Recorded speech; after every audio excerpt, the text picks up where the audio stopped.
السلام عليكم ورحمة الله وبركاته. الحمد لله الحمد لله الحمد لله الحمد لله رب العالمين والعاقبة للمتقين والصلاة والسلام على أشرف الأنبياء والمرسلين وعلى آله وصحبه أجمعين أما بعد. আল কোরআন academy মোতাফারিক এবার কর্তৃক আয়োজিত আজকের বার্ষিক সাংস্কৃতিক অনুষ্ঠানের সম্মানিত সুদক্ষ বিচারক মণ্ডলী ও আমার সামনে উপবিষ্ট প্রাণপ্রিয় ছাত্র ভাইয়েরা সবাইকে জানাই আন্তরিক শুভেচ্ছা ও অভিনন্দন।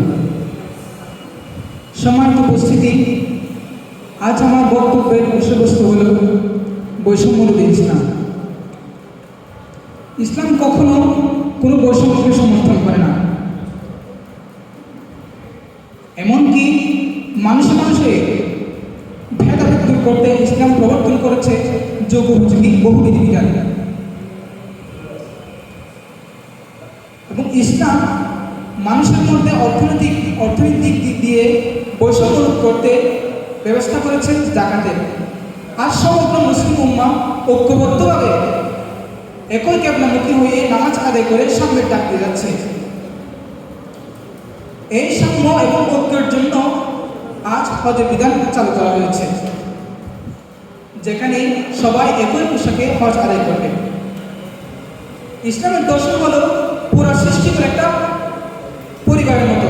যেমন রাসূল সাল্লাল্লাহু আলাইহি ওয়াসাল্লাম বলেন, আল খালকু কুল্লুহুম আয়ালুল্লাহ ওয়া উহিব্বু মিনাল্লাহি আনফাআহুম বিআয়ালি। অর্থাৎ পুরো সৃষ্টিগুলো একটা পরিবারের মতো। সুতরাং আল্লাহ সুবহানাহু ওয়া তাআলার কাছে সেই ব্যক্তি সবচেয়ে সম্মানিত যে তার পরিবারের সাথে উত্তম আচরণ করে। তদ্রূপ প্রতিটি মানুষের পারস্পরিক সম্পর্ক হচ্ছে ভ্রাতৃত্বের সম্পর্ক। কারণ আমাদের পিতা এক এবং আমাদের মাতাও এক। এবং আল্লাহ সুবহানাহু ওয়া তাআলা কোরআনে কারিমে বলেছেন, ইয়া আইয়ুহান নাসু তাকু রাব্বাকুমুল্লাযী খালাকাকুম মিন নাফসিন ওয়াহিদা। অর্থাৎ হে লোকসকল, তোমরা আল্লাহ সুবহানাহু ওয়া তাআলাকে ভয় করো, যিনি তোমাদেরকে এক পিতা এবং এক মাতা থেকে সৃষ্টি করেছেন। ইসলামে ধনী গরিব সাদা কালো সবাই সমান আল্লাহ সুবহানাহু ওয়া তাআলার কাছে। যেমন নবী করিম সাল্লাল্লাহু আলাইহি ওয়াসাল্লাম ইরশাদ করেন, ইন্নাল্লাহা লা ইয়ানজুরু ইলা সুওয়ারিকুম ওয়া লা ইলা আজসামিকুম ওয়ালাকিন ইয়ানজুরু ইলা কুলুবিকুম ওয়া আমালিকুম। অর্থাৎ আল্লাহ সুবহানাহু ওয়া তাআলা তোমাদের কারো বাহ্যিক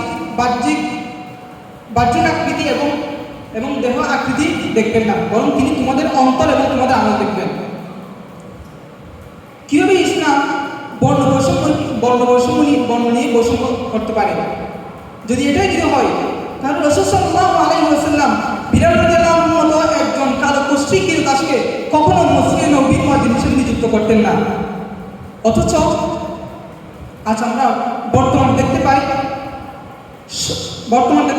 প্রতিটি শিক্ষা প্রতিষ্ঠান থেকে শুরু করে প্রতিটি সমাজে, রাষ্ট্রে এবং সমগ্র বিশ্বে এই বৈষম্যের বেদিরা ছড়িয়ে পড়েছে।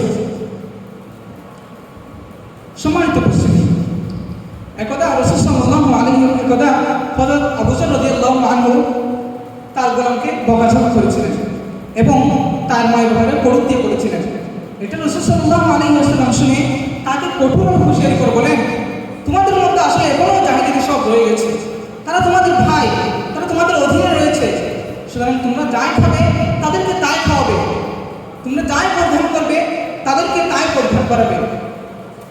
তাদের সাধ্যের বাইরে তোমরা তাদেরকে কোনো কিছু ছাপিয়ে দিবে না।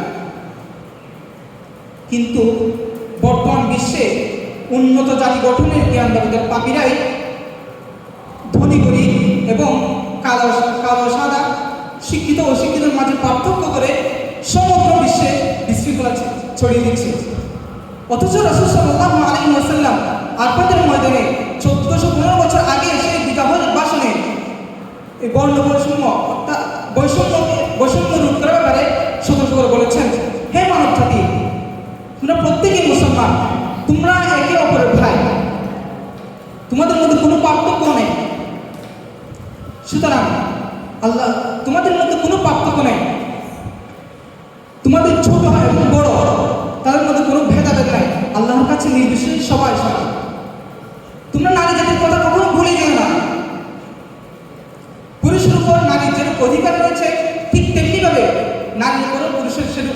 রয়েছে, তোমরা মনে রেখো আল্লাহ সুবহানাহু ওয়া তাআলাকে সাক্ষী রেখে তোমরা তাদেরকে স্ত্রী হিসেবে গ্রহণ করেছিলে। সুতরাং তোমরা তাদেরকে নির্যাতন, জুলুম, অত্যাচার এগুলো থেকে বিরত রাখো।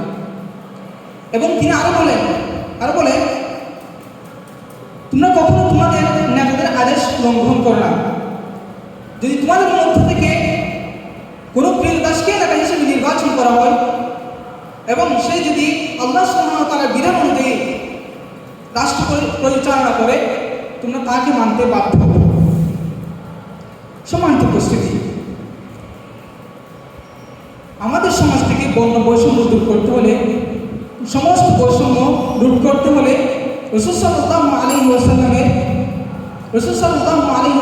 আদর্শে লালিত পালিত হওয়া এবং উত্তম তার সুন্নতে আমাদের জীবনকে গড়ে তোলা কোনো বিকল্প নেই। অর্থাৎ সুতরাং চলুন আমরা সমাজ থেকে বৈষম্য দূর করে, সকল প্রকারের বৈষম্য উন্মোচন করে জাতিকে একটা অতুলনীয় এবং অনুপম সমাজ উপহার দিই, যেটা আমাদের পরবর্তী প্রজন্মের জন্য কাজে আসবে। এই বলে আমার বক্তব্য এখানে শেষ করছি। আসসালামু আলাইকুম ওয়া রাহমাতুল্লাহি ওয়া বারাকাতুহু।